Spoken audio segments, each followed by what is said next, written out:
Thank you, everyone. Thank you so much. And uh, I'm so honored that I could be able to present this memorial tribute, as I call it, for heroes on my list. And as you can see from the picture, I have Reverend, and he was a bishop, Bishop Paul Kikumoto, and I consider him as like one of the unsung heroes who didn't get a lot of recognition, but you'll find out through this testimony why I think of him also as an unsung hero. And then the second person is Mr. Tatsumi Iwate, and he was our San Francisco, because I'm from the San Francisco Bay Area, he was our president and our leader, English group leader for Seicho-No-Ie in San Francisco Bay Area. So thank you very much for letting me present this testimony. So, when I got ready to do a testimony, I was wondering what should I do, and I credit my husband because he actually was the one that mentioned Mr. Iwate, that I should do something about him because Mr. Iwate was in charge of our ancestral service in the Bay Area back in the day. And so I thought about it, and then I kind of put it to a side. But then, our ancestors and our people in our life, that especially mine, who I have on my list, they come to me. And it was so weird because, as you guys know, I've been working up in the Bay Area, back in the Bay Area, because I've been living in Southern California. And I received these postcards. I Am an American. It's a current exhibit that's going on at Presidio in San Francisco. And it talks about the contributions of the Nisei soldiers during World War II. It was the 100th Battalion, the Military Intelligence Service, and also the 442nd Regimental Combat Team. During World War II, they fought for America, and I believe that they are true heroes as well, and you will find out through this video. I also received a lot of messages, like I think I've shared with you guys. I found the Shinso Kan meditation cassettes that Reverend Paul, that's his voice on the old cassettes. I found a set of that. And then I found some San Francisco newspapers back in the day, Japanese American newspapers that were posted before. So I had all these little signs of directing me, and I feel like their spirits were helping and guiding me. So I want to show you this little newscast that was presented that showed up as well regarding this exhibit that's going on in San Francisco.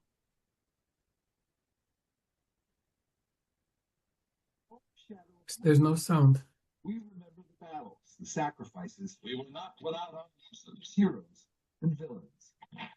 And history also remembers the aftermath of Pearl Harbor, as thousands of Japanese American families in the Bay Area and beyond were rounded up and sent away to camps because of fears over their loyalties. It was against that backdrop thousands of second-generation Japanese Americans, known as Nisei, demonstrated their loyalty by enlisting in the U.S. Army. There were 33,000 Japanese Americans who served in the U.S. Army during World War II. In a former military building in San Francisco's Presidio, just across from Crissy Field, a new exhibit is shining a light on the stories of the Nisei soldiers. This wall behind me is called Price of War. As National Veterans Network curator Christine Sato Yamazaki explains, the exhibit focuses on those military heroes whose sacrifice isn't widely known. Some had families in the camps, and for the Nisei soldiers, it was really about demonstrating their loyalty, their patriotism to this country. The exhibit is titled I'm an American, named for the famous Dorothea Lange photo of an Oakland store owner. After the bombing of Pearl Harbor, Tatsudo Masuda had the sign fabricated, and he put it up on the storefront to declare his American identity. The Japanese Americans who answered the nation's military call were placed in segregated army regiments. Many landed in the all-Japanese American 442nd Combat Team sent to Europe.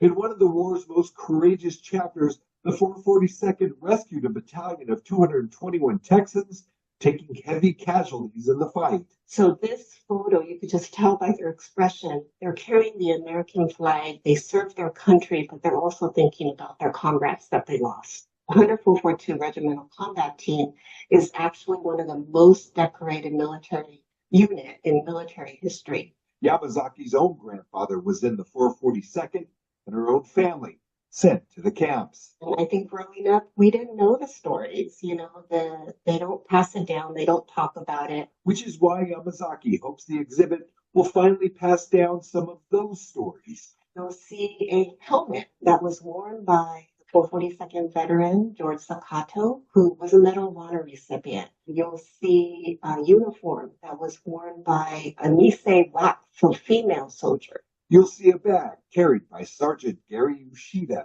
But it's like a journal, and he wrote the names of all the places he went to. Their lives and their patriotism were tested, and they had to essentially prove themselves in battle, and their fortitude and just their courage. What we want to do is introduce this story to the American public again, but through the lens of learning individual stories. This exhibit, running through the end of August, is a tale of honor and sacrifice, even as their families lived under a cloud of suspicion, demonstrating what true loyalty looked like.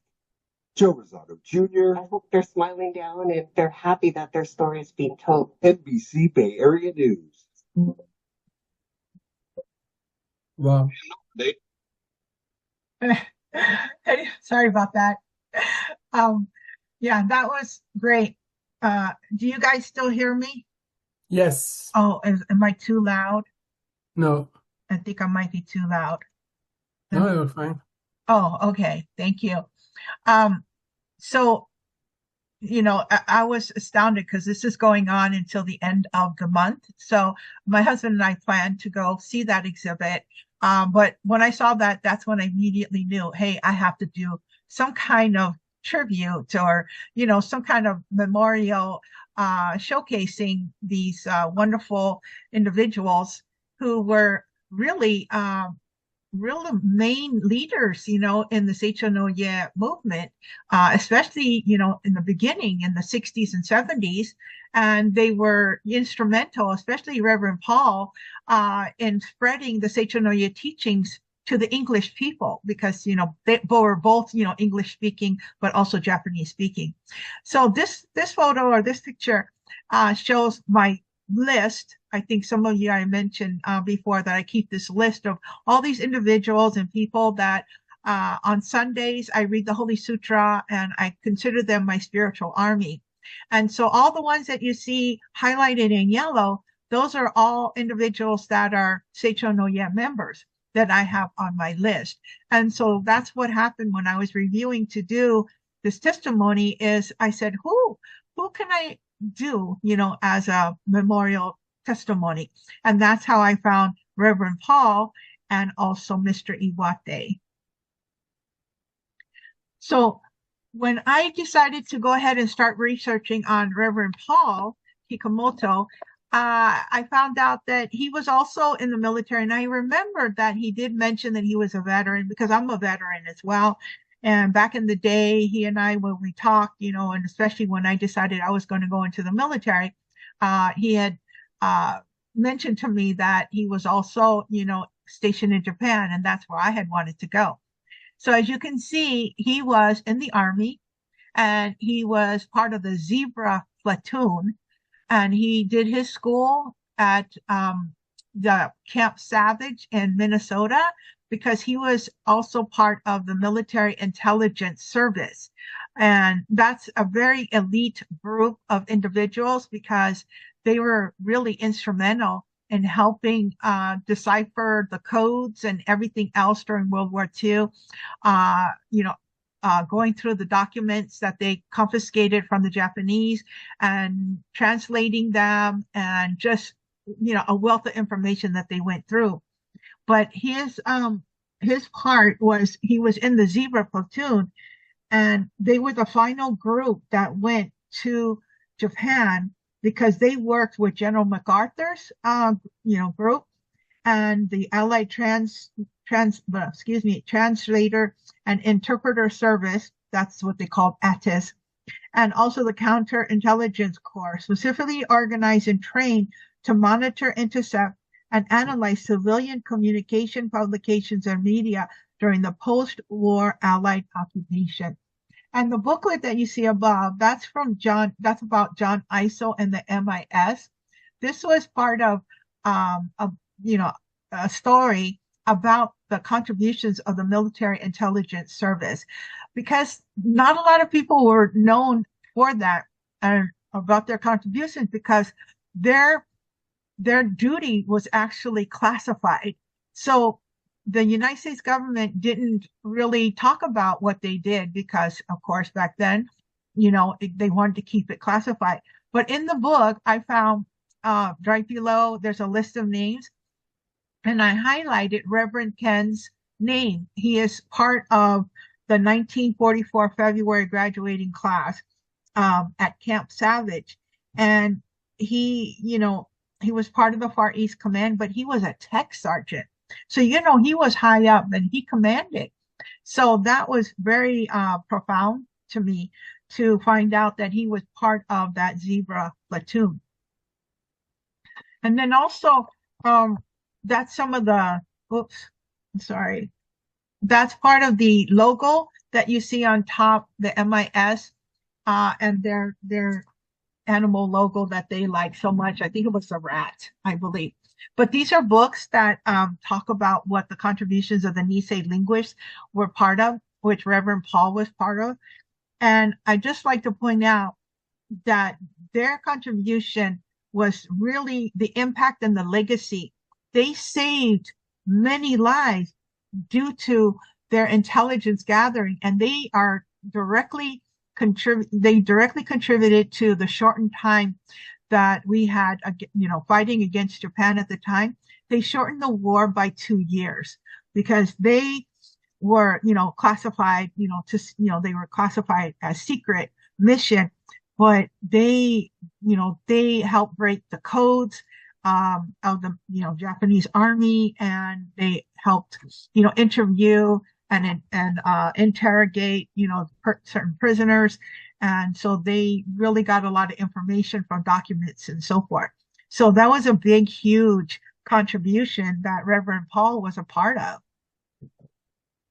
And then they had they have this whole thing about go for broke, because that was their team, I guess their battle cry was go for broke, and so they were very strong. And they also, received the Congressional Gold Medal. That's the highest honor to anyone. And they also received a lot of honor, not only with the Military Intelligence Service, which was later recognized in the 70s, but also the 442nd Regimental Combat Team and the 100th Infantry Battalion. They had highways honored, in honor of them. And the picture that you see to the right, that's from the United States Senate.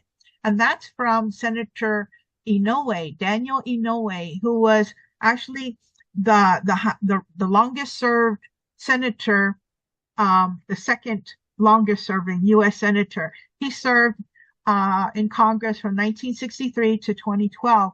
And you will see that there's a connection with Daniel Inoue. He also served in the 442nd. So he also would have known Mr. Iwate and Reverend Paul. And he actually met Reverend Paul because Reverend Paul later on in the 70s, was active in Seicho-No-Ie in Hawaii. So Reverend Paul and Senator Inoue, they knew each other, and he helped introduce Senator Inoue to the Seicho-No-Ie teachings in Hawaii. So through my research, I came across another thing, researching on Reverend Paul, and I found this article by this, he was actually a student of Seicho-No-Ie back in the day. He wrote this 30 years ago or something, and he was just talking about how he met Dr. Taniguchi. He was introduced to Seicho-No-Ie teachings, but he also met Reverend Paul Kikumoto. And it was amazing because what he talked about was how Reverend Paul came to learn about Seicho-No-Ie. And I'll read a little bit about, what he put in his article was that Reverend Kikumoto was enlisted and served with the U.S. military intelligence during the occupation of Japan as a translator.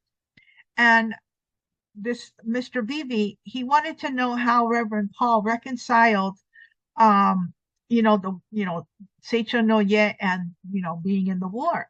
And so he, he knew that he had, of course, how he had an allegiance, obviously, to the U.S., but how did he handle dealing with, his feelings about the war and also, Seicho-No-Ie, how they reconciled, their peace, peace by faith movement, but also, about the wartime situation. And the reason Reverend Paul became aware of Dr. Taniguchi back in the day was while he was stationed in Japan, because actually Dr. Taniguchi, the U.S. government actually found him to be a person of interest.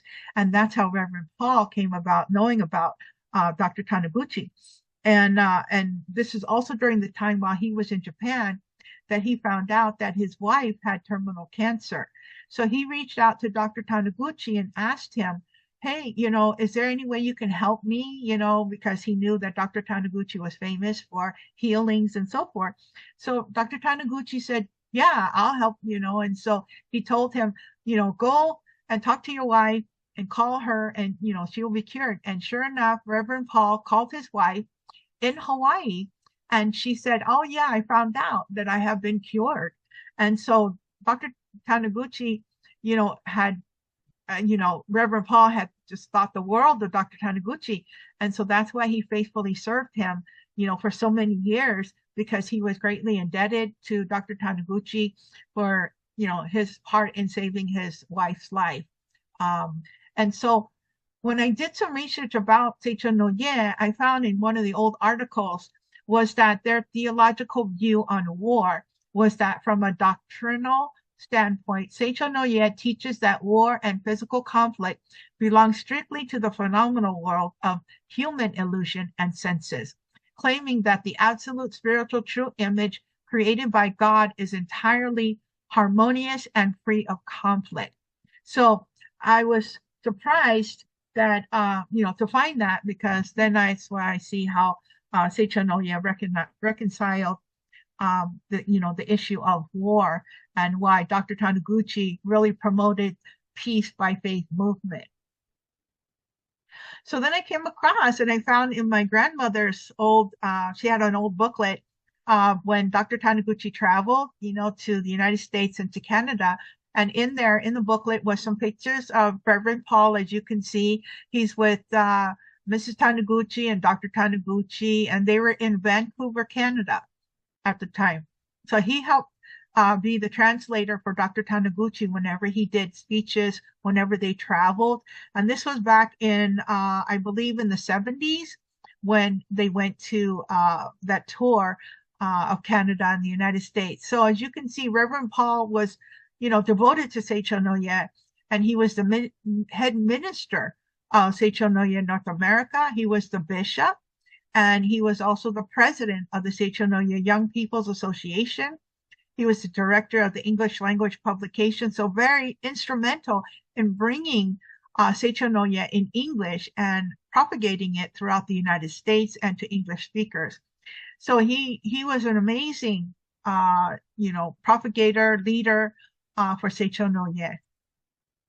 And then I came across some letters, as you had seen, I mentioned, Senator Inoue, and these are files, or these are letters that are stored at the University of Hawaii, because Reverend Paul, he was from Hawaii, and so was Senator Inoue. So I saw the connection now that actually Senator Inoue spoke at the Seicho-No-Ie headquarters in Hawaii, and I believe that through that connection, Reverend Paul was able to really propagate Seicho-No-Ie in Hawaii.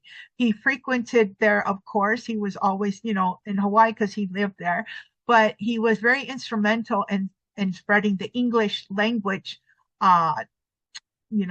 teachings of Seicho-No-Ie to the people in Hawaii, and then also in the United States and actually in the world because he had both languages, Japanese and English. And so these letters, you can see they were signed. The lower bottom one was, you can see the second signature is Reverend Paul. And that is a thank you from them to Senator Inoue for speaking at the Seicho-No-Ie Center that evening. And Senator Inoue also shared his book, Journey to Washington, during that lecture when he appeared there. So it was just amazing to come across these, and Senator Inoue really had a cordial relationship with Seicho-No-Ie in Hawaii and with Reverend Paul. So I found that very interesting because of the connection also with the 442nd. They were all part of the Nisei soldiers during World War II. And then Reverend Paul came to the Bay Area in San Francisco a lot, and especially during the 70s, we would, see his lectures, and he was just amazing. And what were the odds that I would find all these newspaper articles from the Yokubei Mainkichi from 1970s on, where they advertise the Seicho-No-Ie lectures and when Reverend Paul was going to be in the Bay Area. And one of them, he was in Oakland, and, they talk about him, doing the teachings. And then he went to San Jose, which San Jose has the main, headquarters there, not main headquarters, but he has the Northern California headquarters there. And he spoke there at that one. And then there was a long one on the right side top is the long story about, or, information about Seicho-No-Ie itself. This was by Reverend Kazuo Kagawa. He was the resident minister at the time in San Jose, Seicho-No-Ie headquarters there. And he announced that this year, Reverend Paul Kikumoto, Hawaii-born, is being appointed as the head minister of North America Seicho-No-Ie. Reverend Paul Kikumoto is a bilingualist of both English and Japanese, and so is being expected to spread the truth of life teachings to the English-speaking people. So he wrote about that, and so as you can see in the yellow highlighted areas, I know it's kind of small, and I apologize for that, but I kind of explained that those were all announcements of when Reverend Paul was coming to speak in the Bay Area. And then the last one, believe it or not, 1981, the right lower article that was in February 24th, 1981. I couldn't believe that I found this, but it's so interesting because it says Bishop Kikumoto will be attending the Founders Day celebration at the Seicho-No-Ie Church in San Jose, and that's on Sunday, okay? But he also, it says he was going to do a lecture at the Hernandez residence, 859 Hanover Street in Daly City on the afternoon of February 28th, Saturday. So that is incredible because that's my house. That's when he came to my house back in 1981. And he didn't lecture. He actually met all the youth because we had a youth group meeting. Because I was in charge of the youth group at the time for the San Francisco area. And it was 2 days before I was going to be leaving for the Air Force. And so he came that Saturday to be a surprise because they hosted a surprise going away party for me. And he came and he was a bishop at that time. And I was so honored. I couldn't believe that he came and he was, talking to me and telling me about, I was stationed in Japan as well. And I know that's your goal. You want to go to Japan. I wish you all the luck. And he said, he was, of course, he served in the Army. And I was just like, wow, he's a veteran and, and I'm going into the military. I'm going to Japan. So anyways, but I was so honored because it was 2 days before I left on leave to go to basic training. So then, of course, I mentioned earlier that I found the Shinso Kan meditation tapes. And if you never heard his voice, this is his voice when he helped really spread the Seicho-No-Ie teachings, but especially the Shinso Kan meditation I grew up listening to his voice and listening to these tapes, insofar as doing the Shinsokan meditation, the practice, especially. And in the middle is a picture that I just recently found as well. It's the 12th Youth Rensei in 1981, which was in June, and that's the Gardena Church in LA area, the headquarters of USA. And in the middle, straight in the middle, on the third row in between, that's Reverend Paul. And next to him in the white shirt is Reverend Mas Nakamura and all the other reverends that were there that helped us during that time in the Rensei. But they made it fun. Everybody's face you can see is smiling. And they were so awesome in hosting the Rensei for us kids. And those all of us, we were from all over, from San Francisco Bay Area to Oregon to Chicago, Washington State, Vancouver, Canada, Toronto, and of course San Jose. And the other members that you see in there, the youth are from Southern California, the LA area. And so it was just amazing to have all these youth come together for this Rensei. And we had such a blast, and it was due because of the reverends. They were so they were so good because they connected with us because they were young at heart, and they were wonderful leaders. And they had a lot of sense of humor dealing with all of us kids, because back then all of us kids used to stay at the church. So the boys used to be in the church downstairs in the dojo underneath, in the lower level of the church, while the girls, all of us, we were upstairs in what they called the main building. And in the dojo building, I guess, if you will, the training building, on the second floor, they had all these rooms, and we all stayed in the room. So it was really fun for us to be all together there. And I showed the picture of the sitting style, the Seiza style, and sitting in the regular chair. I showed that because, just as a funny note, the boys would always try to be showing off.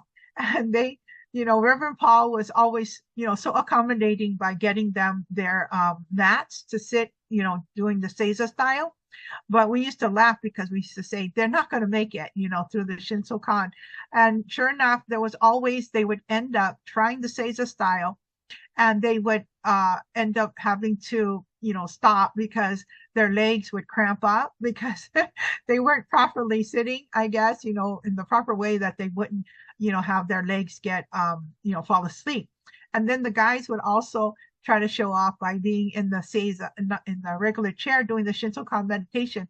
And every morning, because it would be early in the morning to do Shinsokan meditation, we would laugh because somebody would always fall off the chair because they would fall asleep, because the boys would always stay up real late talking and fooling around or whatever the nights, before Shinsokan meditation in the morning. So that was one of the funniest highlights, that we got to enjoy while we were there at the Gardena Church with Reverend Paul and all the other reverends back in the day. So that such good memories that I have, and all the youth, really enjoyed the Rensei. And the following year, while I was gone, because that was my last Rensei that I went to, it was even more. I think there was like over 88 youth that showed up at the next Rensei in 1982. So I thought that was really good. And that's a tribute to their leadership back in the day. They really, really, resonated with the youth. We would break out in sessions, and Reverend Paul and Reverend Ken and even Dr. Tokuhisa, he was there at the Renseis as well. That's where I got my little sutra booklet that I have in my wallet. He gave that to me as a prize because I used to win all the laughing contests. So I got awarded that. So anyways, I'm going to switch to the next slide and talk about Mr. Iwate. So now Mr. Iwate, he was an artist, and he also used to host in San Francisco Bay Area. He was the president of the Seicho-No-Ie English group. in San Francisco, but on the left top is a picture that I found of his house. This is where we used to go to for ancestral service once a month. And his spirit must have been talking to me, because in the middle is a copy of the schedule that we would get in the mail, showing the schedule of, when there's going to be reading circles, where ancestral service, is going to be, all that information of what's going to happen in the San Francisco group. And so he was so kind, and he was so good about not only being the volunteer carpool person, because he would take the members that couldn't drive. He would take them to the lectures, and he would drive, all the way to Sacramento, San Jose, anywhere in the San Francisco Bay Area, because there would be, some lectures and circle readings, at different people's houses.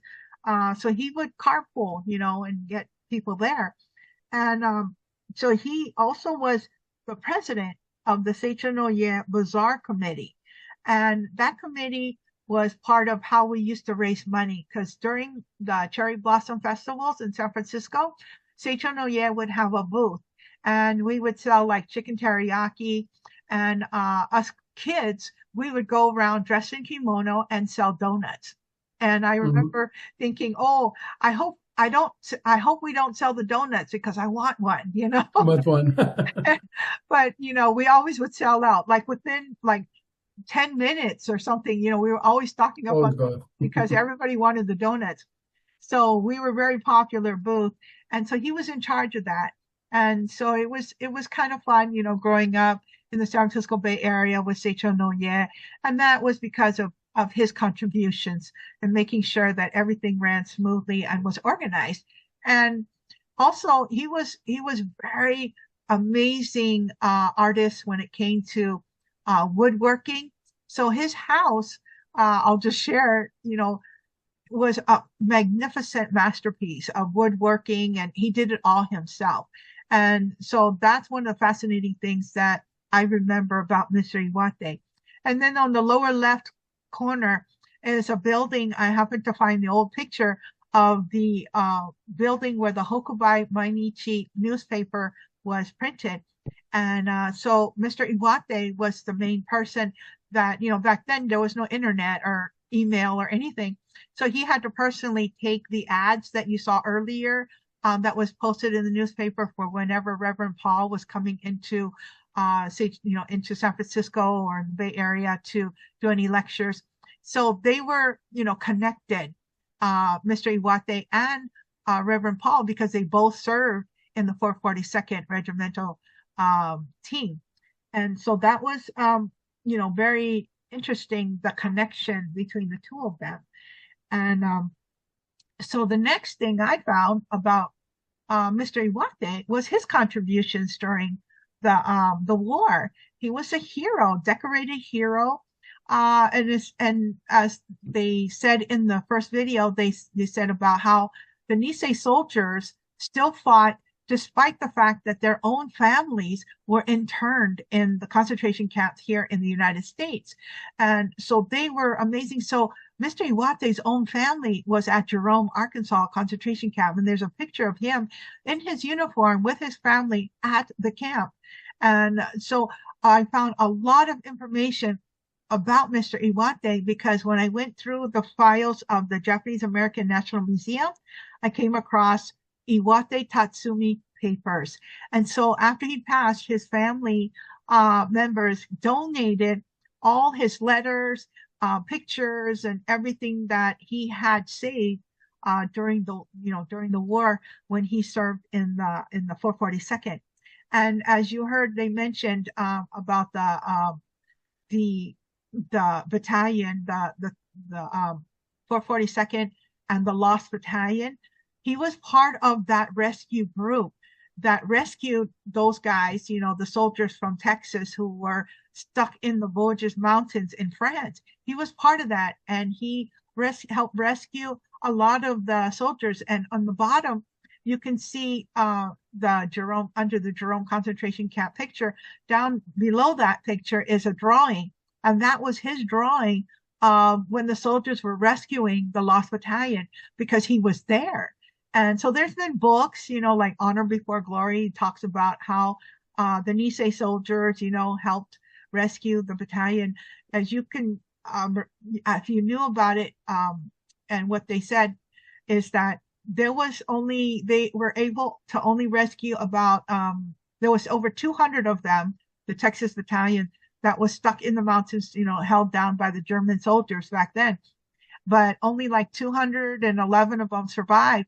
But 700 to 800 Japanese Nisei soldiers, they either lost their lives or they, became critical injury, for rescuing those 200. So they gained a lot of respect because they did not give up. They really, were like part of that go for broke. We're going to give it our all and we're going to rescue these soldiers. So another thing that a lot of people don't know about the Nisei soldiers that was kept hidden, from the American public at the time, was that also they were instrumental in liberating the Dachau camp during World War II. You remember the Nazis kept a lot of the Jewish people prisoners in these camps, these concentration camps. And the worst one was Dachau, which was the longest running camp. It had been running for like 10 years. And there was the Nisei soldiers of the 442nd who helped liberate that camp, but it was kept from the newspapers and from the American public because they didn't want to publicize the fact that here were Nisei soldiers rescuing, prisoners of war in a concentration camp in Europe, and their own families were being held in concentration camps in the United States, and they were fighting. Wow. So they kept this information from the American public. They did not want that shame. They just wanted all that hidden. So that was never disclosed until later, of course, when they were, people started talking about how the Japanese soldiers rescued many Jewish prisoners, and they helped them, medically and getting them ready for the other battalions to come and the medics to take care of them. So that was just, unreal. But I thought that was amazing. And as you can see that Mr. Iwate, he got injured. And when I knew him later, this is why one of his eyes was kind of closed a lot, because he never was able to fully recover from that, because they did 2 surgeries on him and it didn't work. So he was known as having, still Nazi shrapnel in his brain still, above his left eye, one of his eyes, I believe. I think it was his right eye. But anyway, so that was, an amazing fact of his that happened to him. But you talk about going fast forward, I came across this. Now, I know it's a lot of pictures because I tried to squeeze in as much as I could because I was so amazed to find this. In 2024, which is just 2 years ago, Mr. Iwate was recognized by the Fort Drum 10th Battalion, 10th Mountain Division of 10th Battalion. He was recognized in 2024 by Camp Hale, because in January 1943 he was the artist that created the Pando Commando, that logo that you see with the little panda. He created that. And so in Fort Drum, New York, there's a cartoon panda bear on skis made its mimeograph debut at the 10th Mountain Division. And the soldiers on, at Camp Hale, it became known as a Pando Commando, and they loved it, and it became the history. And so you can see that same Pando Commando all over Fort Drum today. That's in New York and in Colorado. That logo is all over, and they used it. And so they credit Staff Sergeant, because he was a Staff Sergeant, Tatsumi Iwate, a second-generation Japanese-American Nisei soldier assigned to Camp Hale's publication office, and he was credited for creating that. And so what happened was he drew the cartoon of a ski trooper bearing a full ruck for the masthead at Camp Hale Ski Zet. And it was published weekly. And so the newspaper, you know, grabbed onto that. They liked it, and the soldiers liked it as well. But Mr. Iwate, he was kind of outspoken as well because he was getting bored. You know, he was able to use his creative, you know, artistic talents there, but he really wanted to fight, you know, as a soldier because that's what he was trained for. Being at the 10th Mountain Division, that's a specialized division that trains to be able to go fight in the mountains. And so he had that skill, and they were part of the U.S. Special Forces. And so he really, really wanted to go.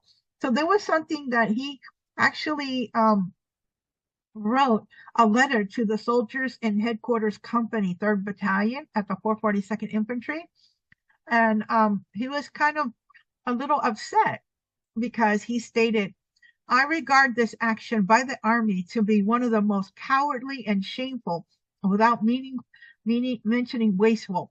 We all swore true faith and allegiance to the United States of America as we came into the Army, and that's still good as far as I'm concerned. I swore to help destroy our enemy, were it Nazi or Japanese. That still holds true. And let me say that if the Army had as much faith in us as we have in the USA, there wasn't any need to create the SCSU, or prison for American soldiers of un-American ancestry. Now, the SCSU was a station complement separate union that they had at Fort Jackson, South Carolina at the time. When they finally allowed the Nisei soldiers to enlist in the military at the time, it was kind of, you know, like they just put them, you know, in South Carolina in a segregated unit. And so Mr. Iwate was really upset because he really wanted to go fight in Europe, and he was being sent to like another concentration camp for soldiers. And they were doing grunt work. They were, you know, like baling hay. They were cleaning barracks. They were doing KP duty, you know, kitchen patrol duty and so forth. And they really were trained to fight. So he was really upset. So he wrote that and he appealed to them. And eventually, finally, they sent him in September 1944 during the invasion of southern France. They rescued, he was part of that Lost Battalion rescue in October. And so he finally was able to serve his country in that 7-day siege. And he volunteered as a lead litter squad into the fierce firefight to evacuate the wounded soldiers. And he was injured by a tree burst from the enemy artillery fire and continued to aid others until the seriousness of his wound required immediate attention. He received a Silver Star and Purple Heart for his action during that time. And I was like, wow, you know, the Silver Star and a Purple Heart he received. But he also received the European, African, Middle Eastern Theater Service Medal, and also the Combat Infantry Badge that you see up on top. And 3 Bronze Service Stars. So he was awarded, you know, for his heroism as well. And the President of the United States at the time authorized Congress to award all the Nisei soldiers a Silver Star. So that was quite amazing for me to find this. You know, he was so humble, you know, as a hero, but also as a Seicho-No-Ie member, he never talked about that time. He was just very humble, just, you know, didn't really get into that time because I guess, you know, he reconciled the fact that he had to, you know, he had to kill people, of course, and he reached out and gravitated towards Seicho-No-Ie to find some kind of peace with what happened during that time. And you know, I wanted to read something that was really interesting about the 10th Mountain Division at Fort Drum, being that he was, you know, also displayed in the museum, is that it was in honor of Asian Pacific Islander Heritage Month, the 10th Mountain Division at Fort Drum Museum. They wanted to recognize the contributions and impact of Staff Sergeant Tatsumi Iwate into the history of the 10th Mountain Division. And after World War II, the veterans of the division, the National Association of the 10th Mountain Division, and the 10th Mountain Division Foundation would keep the image and the story of the Pando Commando alive. Then what happened in the fall of 2017. Now, Mr. Iwate passed away back in 1998. And so here's the fall of 2017. The Pando Commando exploded into the national spotlight when the United States Military Academy announced that the Pando Commando would play a prominent role in the Academy's special uniforms to be worn during the annual Army-Navy football game that year. Can you believe that? I mean, it just resurrected. It was just amazing. And since then, the Pando Commando has become a symbol that is almost as recognizable as the 10th Mountain Division's unit patch and the military mountaineer statue in Memorial Park. And 80 years after the first appearance on the masthead at Camp Hale's ski set, we remember an American hero and artist, Staff Sergeant Tatsumi Iwate, and his contribution to the 10th Mountain Division. I just was like, gave me goosebumps. I was like, oh my God, to have known a real hero was just amazing to me. And so another contribution that Mr. Iwate had done, being an artist and, fighting as well, was that there's a book that came out called Go for Broke. And it's a pictorial history of the Japanese American 100th Infantry Battalion and the 442nd. It's a historical book by Chester Tanaka, and Mr. Iwate is credited as being the cover illustrator of the book. So again, his artistic contribution also played a part in the war. And then on the top right, as you can see, there's a round patch with a yellow hand with, blood coming from the sword. And believe it or not, that was the first pattern of the regimental insignia that was issued by the U.S. Army. And Mr. Iwate, he balked at it. He was like, oh my God, because he was part of the 442nd art team. And he said, this is racist. I mean, a yellow hand, with a samurai looking sword with blood, who does that? Who designed this? And so he worked with Tech Sergeant Miyamoto along with the other team members to redesign what is currently now and will always be is the insignia for the Go for Broke Nisei soldiers, which is in, as you can see, it was in silver with red and the blue background. And that's the current Go for Broke insignia patch that all the soldiers wore during that time. So that was just an amazing contribution and continued contribution, because they do have the Go for Broke Foundation, still in effect here in Southern California. I became aware of their foundation as well, and so I was just amazed that to know two amazing Seicho-No-Ie members, but also they were war heroes during World War II, and so I just want to say in closing that I wanted to thank Reverend Paul and Mr. Iwate for their heroism and dedication. And it was a great privilege and honor for me to share this part of their life story. And I'm going to close with this last video that you can watch.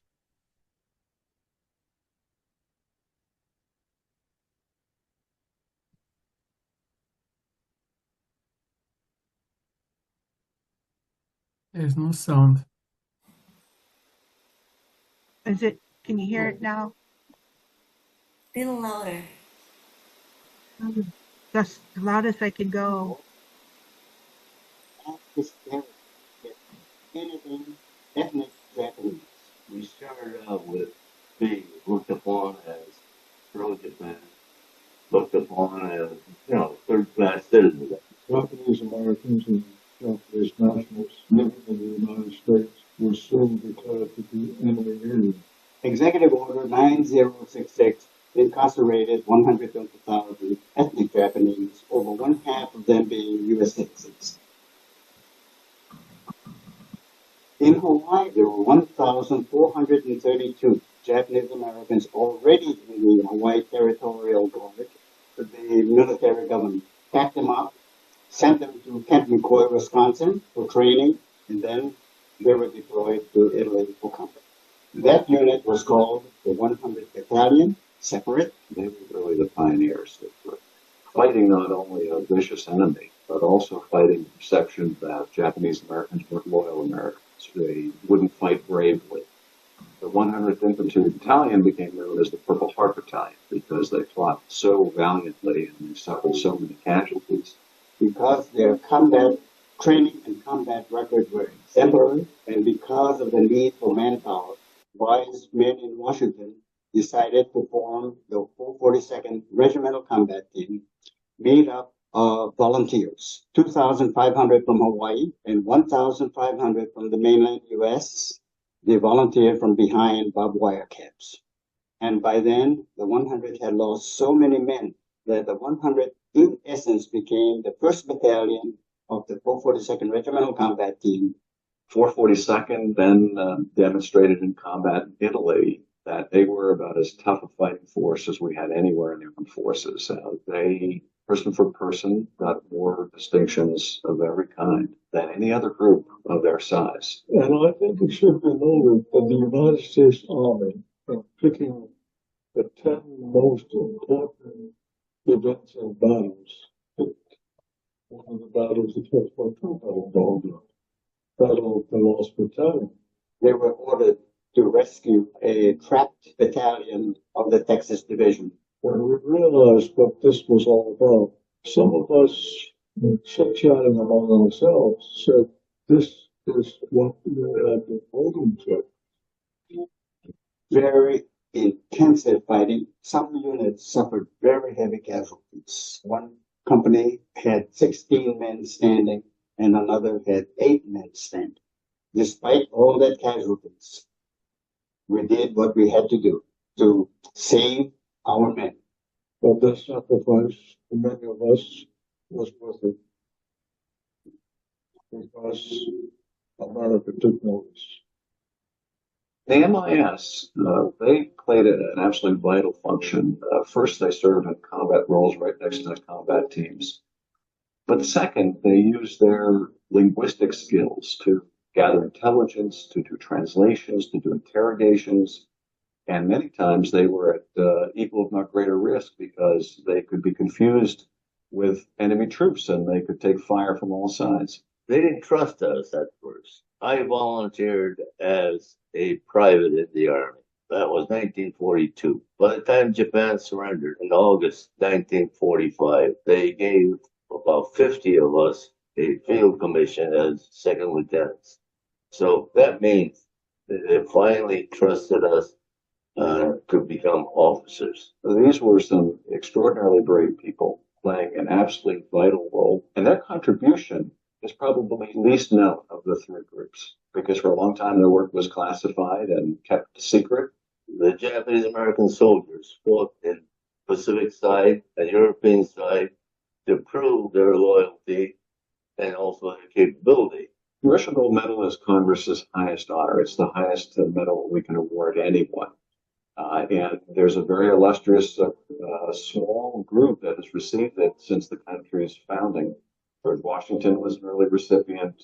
People like Neil Armstrong, Thomas Edison, or Martin Luther King, all of them played a role in history to shape our country in a good way, in a better way. I would say this is a very long overdue honor. It's a story of love of country, of sacrifice, and it's really a remarkable American story. It was truly a recognition. I had hoped that those who were killed in action and those veterans who survived the war but who had since passed away could have witnessed. They're just a profound illustration of commitment, of bravery, courage under fire, sacrifice, love of country. During World War II, to fight this kind of prejudice at home, to have family members being locked up in camps and losing their livelihoods, being willing to fight, and die for that country, that takes a very special person. And it's hard to find the definition of patriotism greater than what they exhibit.